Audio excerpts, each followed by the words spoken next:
Hello दोस्तों, good morning. स्वागत है एक बार फिर से आप सभी का एमजेड एजुकेशन में। दोस्तों आज है 6 अप्रैल। आज की वीडियो में हम लोग बात करेंगे 6 अप्रैल 2023 के मोस्ट इंपोर्टेंट करंट अफेयर के क्वेश्चंस के बारे में।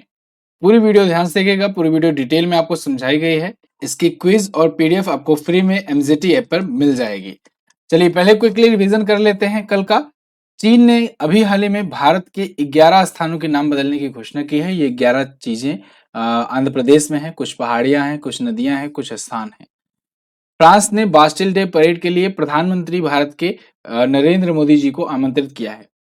नासा ने घोषणा की है कि चंद्र मिशन आर्टेमिस 2 जल्द ही वो लॉन्च करेगा और इसके लिए जेरेमी हैंसन, विक्टर ग्रोवर और क्रिस्टिना कोच और रीड वाइसमैन, इन 4 व्यक्तियों को भेजा जाएगा चंद्रमा पर। तेलंगाना राज्य सरकार ने गर्मी को मात देने के लिए कूल रूफ पॉलिसी लाई हुई है और खाद्यान्न कार्य इंतजार नहीं कर सकता, इस थीम के साथ अंतर्राष्ट्रीय खाद्यान्न जागरूकता दिवस मनाया गया 4 अप्रैल को। इसके अलावा भारत के उत्तर प्रदेश के 11 उत्पादों को इस वर्ष जीआई टैग दिया गया है, जिनमें से 4 टैग जो है बनारस के हैं, बनारस क्षेत्र से हैं। आरबीआई का कार्यकारी निदेशक बनाया गया है नीरज निगम को। भारत और अमेरिका के बीच में कोप इंडिया सैन्य अभ्यास 10 अप्रैल से शुरू होगा। 10 अप्रैल से होगा। वर्ल्ड बैंक के अनुसार 2024 में भारत की जीडीपी ग्रोथ रेट 6.3% रहने वाली है। और अभी एक अध्ययन के अनुसार तापमान में वृद्धि के मामले में भारत है 5वें स्थान पर, टॉप पर है अमेरिका। ये टॉप 10 करंट अफेयर के क्वेश्चंस थे कल की वीडियो से, जिनका आपने किया रिवीजन। अब आज की करंट अफेयर।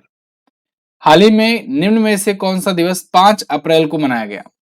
तो दोस्तों 5 अप्रैल को मनाया जाता है राष्ट्रीय समुद्री दिवस। साथ ही साथ अंतरराष्ट्रीय विवेक दिवस भी मनाया जाता है। तो उपरोक्त दोनों ऑप्शन आपका यहाँ पर करेक्ट हो जाएगा। नेशनल मैरीटाइम डे को अभी हम लोग जानेंगे अच्छे से।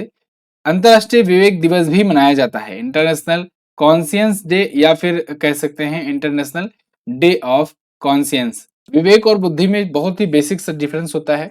जैसे आपको कहीं पर कोई कैलकुलेशन करना है, कोई चीज जानकारी है या फैक्ट है रटना है, उसको आप याद रखते हो, वो चीज है आपकी बुद्धि। ठीक है, मतलब कि ज्ञान। लेकिन विवेक मतलब कहीं पर आपको कोई चीज का डिसीजन लेना है। ठीक है, कहीं पर कोई क्रिटिकल चीज आ गई, कोई आपके सामने सिचुएशन आ गई, उस पर आपको डिसीजन लेना है।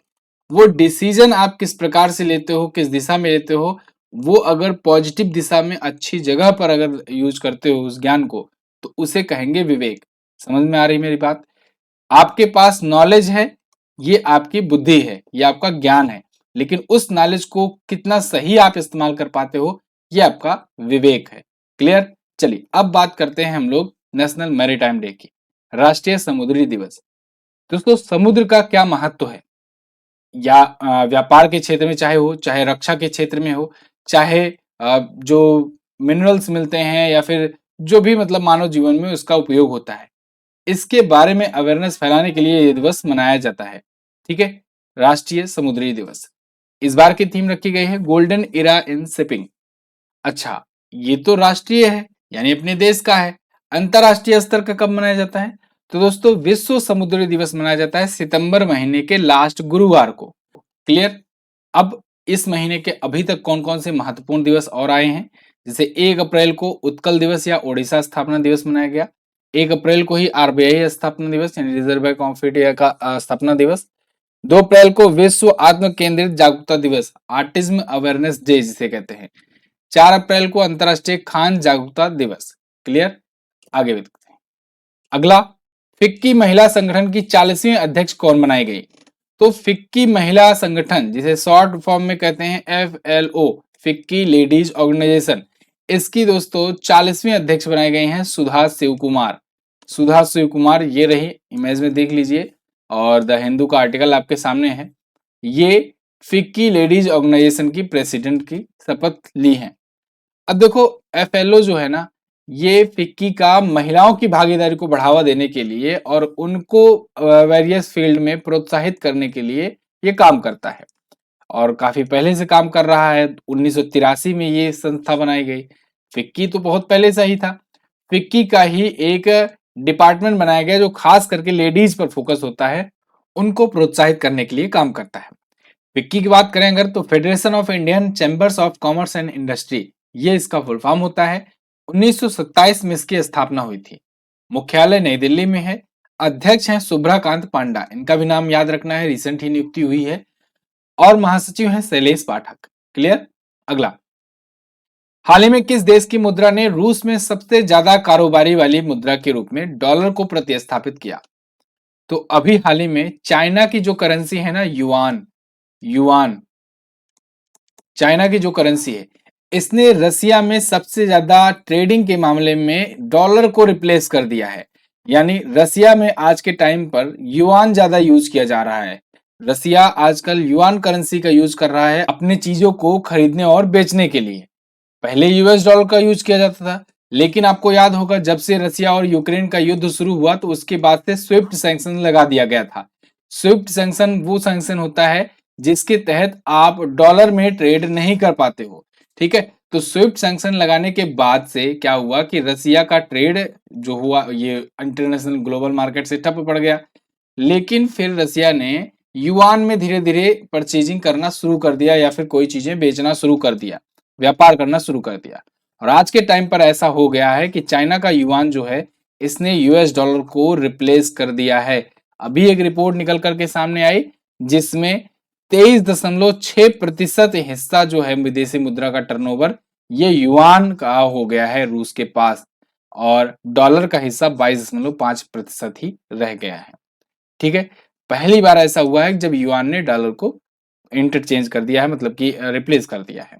स्विफ्ट सैंक्शन लगाने की वजह से, देखो स्विफ्ट के बारे में मैंने आपको उस दिन भी बताया था।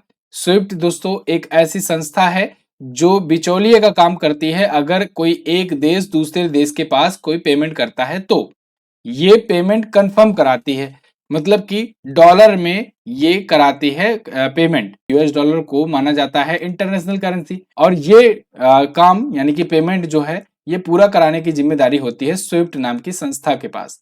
और इसी सैंक्शन को अगर जब लगा दिया जाता है किसी देश पे ना, तो वो डॉलर में व्यापार नहीं कर पाता है। अभी आपको कुछ दिन पहले ये भी मैंने बताया था कि भारत ने मलेशिया से इंडियन रुपी में व्यापार करने की घोषणा की है।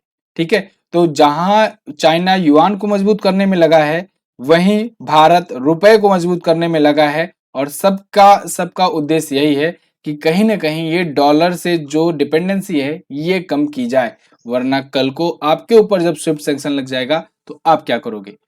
अगला क्वेश्चन, हाल ही में जारी इंडिया जस्टिस रिपोर्ट 2022 के अनुसार न्याय के वितरण के मामले में कौन सा राज्य शीर्ष पर है? तो इंडिया जस्टिस रिपोर्ट 2022 भी सामने आ चुकी है। इसमें यह बताया गया है कि 2022 में सबसे बेहतरीन तरीके से न्याय किन राज्यों में कितना ज्यादा मिला। तो इस रिपोर्ट में इस बार कर्नाटक है टॉप पर। ठीक है, कर्नाटक है टॉप पर। पिछली बार कौन था? पिछली बार अगर आपको याद हो तो पिछली बार था महाराष्ट्र। ठीक है, महाराष्ट्र जो था इंडिया जस्टिस रिपोर्ट में जस्टिस डिलीवरी यानी कि न्याय दिलवाने के मामले में टॉप पर था। इस बार कर्नाटक है टॉप पर। ठीक है, 18 बड़े स्टेट में कर्नाटक जो है ये टॉप किया है। ये रिपोर्ट टाटा ट्रस्ट के द्वारा जारी की जाती है। टाटा ट्रस्ट आप जानते हो टाटा ग्रुप की ही संस्था है, और इसी के द्वारा ये जारी किया जाता है। इसमें आउट ऑफ 10 रेटिंग दी जाती है, स्कोर बताया जाता है, जिसमें 6.38 आउट ऑफ 10 स्कोर रहा है कर्नाटक का, तमिलनाडु का 6.11, तेलंगाना का 6.11, ये दोनों ही समान पर है। इसके बाद गुजरात है, फिर है आंध्र प्रदेश। ठीक है, चलो इंडिया जस्टिस रिपोर्ट कर्नाटक के बारे में जान लेते हैं। कर्नाटक की राजधानी बेंगलुरु होती है, और बेंगलुरु के संस्थापक कौन है? कैंपेगौड़ा जी, कैंपेगौड़ा। तो कैंपेगौड़ा जी की मूर्ति स्थापित की गई यहाँ पर। इसका उद्घाटन पीएम मोदी जी ने किया था। कैंपेगौड़ा जी की मूर्ति को क्या नाम दिया गया? Statue of prosperity. क्या? Statue of prosperity. कर्नाटक आप देखोगे मैप में यहां पर है। कर्नाटक की कैपिटल बेंगलुरु। यहाँ के सीएम बसवराज एस बोम्मई जो कि हैं बीजेपी पार्टी से। यहाँ के गवर्नर दोस्तों हैं थावरचंद गहलोत। और यहाँ पर झीलों की अगर बात करें तो पंपा सरोवर झील, बेगूर झील, बेलांदूर झील, कुक्कुरहल्ली झील ये प्रमुख झीलें हैं। नेशनल पार्क में बांदीपुर नेशनल पार्क बहुत ज्यादा पूछा जाता है। नागरहोल नेशनल पार्क भी बहुत पूछा जाता है। और कर्नाटक का यक्षगान, इसको तो आप याद ही रखिएगा, ये तो पूछा ही जाता है। कर्नाटक अपना बॉर्डर इससे शेयर करता है गोवा से, महाराष्ट्र से, तेलंगाना से, आंध्र प्रदेश से, तमिलनाडु से और केरला से। क्लियर है? आगे बढ़ते हैं। अगला, हाल ही में किस देश ने ओपेक 13 जासूसी सैटेलाइट अंतरिक्ष में लॉन्च किया? तो अभी हाल ही में इजराइल ने एक जासूसी सैटेलाइट लॉन्च किया है जिसका नाम है ओपेक 13। ये स्पाई सैटेलाइट है और स्पाई का काम करेगा। ठीक है, देखो जहां दुनिया अलग अलग क्षेत्रों में अलग अलग चीजों के से रिलेटेड सैटेलाइट लॉन्च करती है, वहीं इजराइल अपनी खुफिया मामलों के लिए जानी जाती है, फेमस है ही। तो ये खुफिया सैटेलाइट बहुत लॉन्च करती है। देखिए, ओपेक 13 मतलब कि ये ओपेक सीरीज का 13वां इसका सैटेलाइट है और इसने अभी लॉन्च किया है इसे। इजराइल ने सक्सेसफुली इसे लॉन्च किया है। इजराइल का ही तो सॉफ्टवेयर था पेगासस। पेगासस नाम का सॉफ्टवेयर, हालांकि पेगासस केवल गवर्नमेंट के लिए काम करता है और ये स्पाइंग का काम करता है। ठीक है, तो ये पेगासस भी इजराइल ने ही बनाया हुआ है। कोई भी आपका मोबाइल हो, कोई भी एप्पल ले लो, आईफोन ले लो, लेकिन पेगासस उसको हैक कर लेता था और कुछ जरूरी जानकारियां ये स्टोर किया करता था। ठीक है, तो ऐसे ही इसने अभी ये जासूसी सैटेलाइट भी लॉन्च किया हुआ है। मोसाद आप जानते ही हो, मोसाद सबसे खतरनाक ये इंटेलिजेंस एजेंसी है, इजराइल की ही है। तो ये सब चीजें मतलब कि मैं इसलिए बता रहा हूँ क्योंकि ये जासूसी के मामले में ना नंबर 1 पर है इजराइल। इजराइल का जो मोसाद है या इजराइल के जो भी एजेंसीज हैं, वो जासूसी के मामले में सबसे ऊपर हैं। बाकी चीजों के मामले में तो है या ना है वो अलग बात है। पामकिन एयरबेस से इन्होंने लॉन्च किया है इजराइल में। ओपेक 13 ये सीरीज का 13वां है। शुरुआत हुई थी 1988 से, तब से आज तक 13 सैटेलाइट लॉन्च किए जा चुके हैं। ये लेटेस्ट है। चलिए देखते हैं इजराइल है कहां पर वर्ल्ड मैप में। तो वर्ल्ड मैप में आप देखोगे ये रहा अपना प्यारा भारत। यहां से आपको आना है इजराइल की तरफ, तो आपको आना होगा इधर ईरान, इराक, सीरिया, लेबनान, इसको क्रॉस करते हुए ये रहा इजराइल। ये जो कंट्री है ना, ये है इजराइल। ये बीच में इधर आप ये एरिया छोड़ दीजिए, ये फिलिस्तीन है और इधर जो है ना ये है इजराइल। ठीक है, और ये गाजा स्ट्रिप है। तो इजराइल की राजधानी जेरूसलम यहाँ पर आपको मिल जाएगा। ठीक है, और हालांकि भारत के लिहाज से तेल अवीव को माना जाता है। इजराइल की जो करेंसी है वो न्यू शेकेल है। यहाँ की संसद का नाम होता है द नेसेट। क्या होता है? The Knesset. Prime minister Benjamin Netanyahu हैं और उनको लेकर के बहुत ज्यादा वहां पर विरोध भी हो रहा है इजराइल में। अगला क्वेश्चन, हाल ही में किस देश ने बड़े निवेश को आकर्षित करने के लिए गोल्डन लाइसेंस पहल की शुरुआत की? तो अभी हाल ही में बहरीन ने दोस्तों शुरू की है गोल्डन लाइसेंस स्कीम। इसके तहत क्या करेगा? ये भी अपने देश में बड़े बड़े इन्वेस्टमेंट को बढ़ावा देगा। देखो, गोल्डन लाइसेंस उसे दिया जाता है जो बड़ा इन्वेस्टमेंट के साथ देश में एंट्री करता है। तो गोल्डन लाइसेंस का मतलब कि उसको बहुत सारी जगहों पर छूट मिलेगी, गवर्नमेंट से बहुत ज्यादा सहूलियत मिलेगी और भी बहुत सारे चीजों को की लाइसेंसिंग उसको आसानी से मिल जाएगी।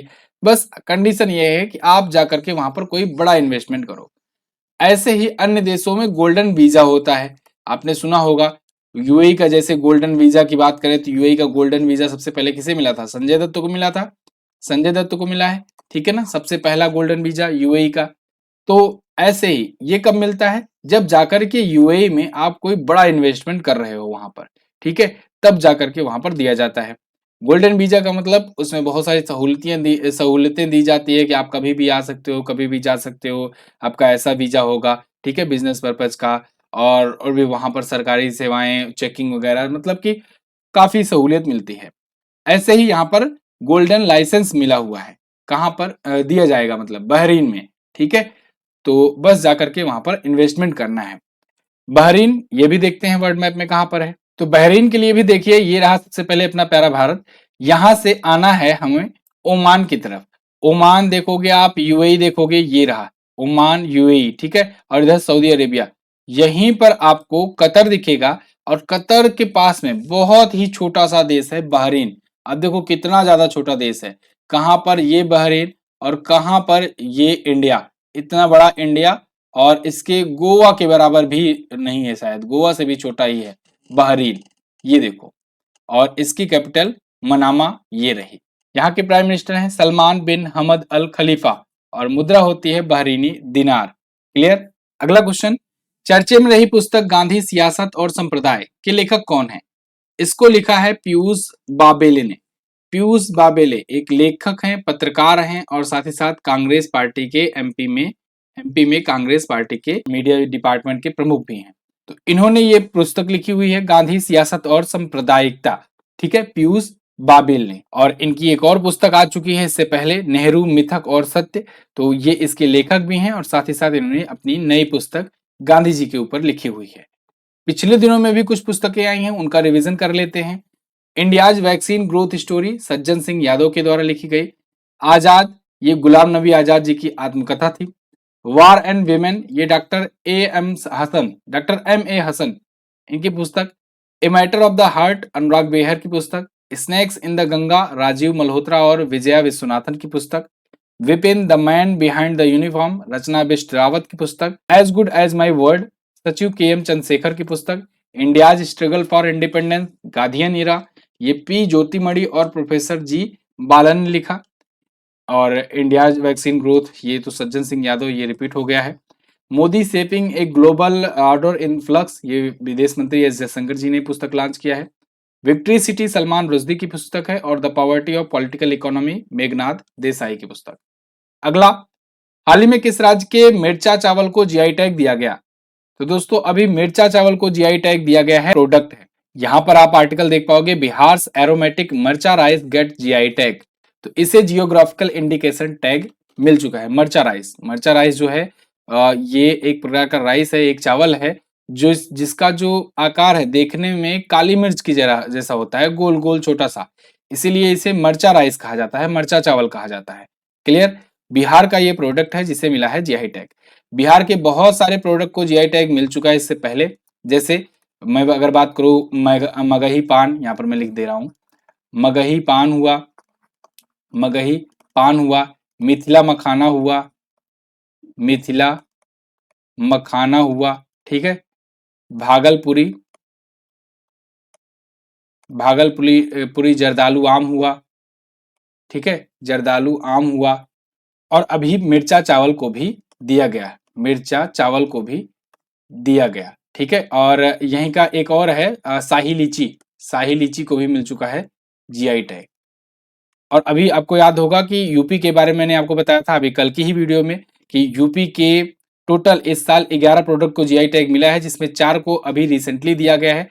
4 में कौन कौन से हैं? एक तो बनारसी पान है, और इसके बाद एक है रामनगर का भंटा, बनारस का ही लंगड़ा आम है, और एक और है आदम चीनी चावल। क्लियर? अगला क्वेश्चन, हाल ही में जारी फोर्ब्स अरबपति 2023 की लिस्ट में शीर्ष पर कौन है? तो फोर्ब्स के द्वारा रिसेंट जो बिलियनर्स की लिस्ट जारी की गई है, जो लेटेस्ट वाली लिस्ट है, इसमें टॉप पर सबसे ज्यादा कमाई करने वाले, सबसे ज्यादा संपत्ति वाले व्यक्ति हैं बर्नार्ड अर्नाल्ट। ये एलवीएमएच, लुइस वितान, आपने सुना होगा ना, एलवीएमएच ये ग्रुप के मालिक हैं, बर्नार्ड अर्नाल्ट एंड फैमिली। तो ये टॉप पर है सबसे ज्यादा कमाई करने के मामले में। दूसरे पर हैं एलन मस्क, ठीक है। तो फोर्ब्स ने ये रिसेंट लिस्ट जारी की है बिलियनर्स की। बर्नार्ड अर्नाल्ड की इसमें नेटवर्थ बताई गई है $211 बिलियन। एलन मस्क $180 बिलियन के साथ दूसरे पर है। तीसरे पर जेफ बेजोस हैं, अमेजन के, ठीक है, ये एलवीएमएच के हो गए। और एलन मस्क को आप जानते हो, स्पेस एक्स हुआ, टेस्ला हुआ, ठीक है, टेस्ला हुआ, इसके अलावा ओपन एआई हुआ जिसका चैट जीपीटी अभी बहुत ज्यादा धूम मचा हुआ है, इसके अलावा हाइपरलूप वन हुआ, बहुत सारे कंपनियां हैं, द बोरिंग कंपनी, इन सभी कंपनियों के मालिक हैं। ट्विटर भी, डोंट फॉरगेट ट्विटर, ठीक है। मुकेश अंबानी ये इस लिस्ट में 9वें स्थान पर हैं, यानी दुनिया में सबसे ज्यादा कमाई करने, सबसे ज्यादा संपत्ति के मामले में ये 9वें स्थान पे हैं। और भारत में, एशिया में टॉप पर है, ठीक है, एशिया और भारत दोनों जगह पर ये टॉप पर हैं। $83.4 बिलियन इनकी नेटवर्थ है। वहीं अडानी ग्रुप के चेयरमैन गौतम अडानी, जो कि 24 जनवरी को ये थे तीसरे सबसे अमीर व्यक्ति, अभी ये हैं 24वें नंबर पर। हिंडनबर्ग की रिपोर्ट आने के बाद इनकी नेटवर्थ तेजी से घटी है और उसके बाद ये पहुंच गए हैं 24वें नंबर पर। आगे बढ़ते हैं, हाल ही में किस शहर ने सड़कों पर ई स्कूटर चलाने पर प्रतिबंध लगाया?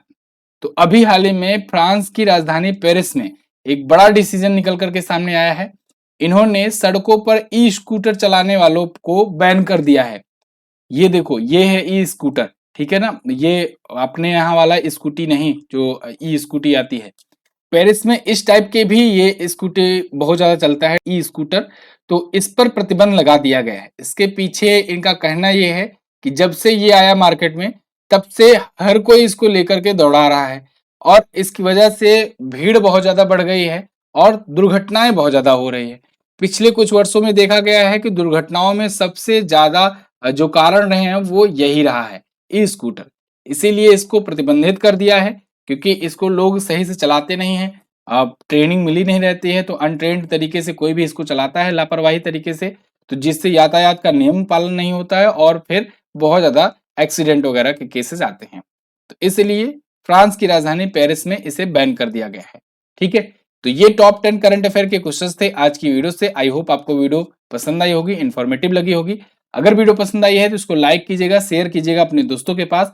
और जो लोग एसएससी सीजीएल की तैयारी कर रहे हैं, उनके लिए करंट अफेयर और जीएस का बैच जल्द ही अनाउंस होने वाला है। उसकी क्लासेस के बारे में भी आपको बताया जाएगा कैसा क्या होगा। जल्दी ही उस पर डिटेल कंटेंट मैं लेकर के आऊंगा, डिटेल वीडियो लेकर के आऊंगा।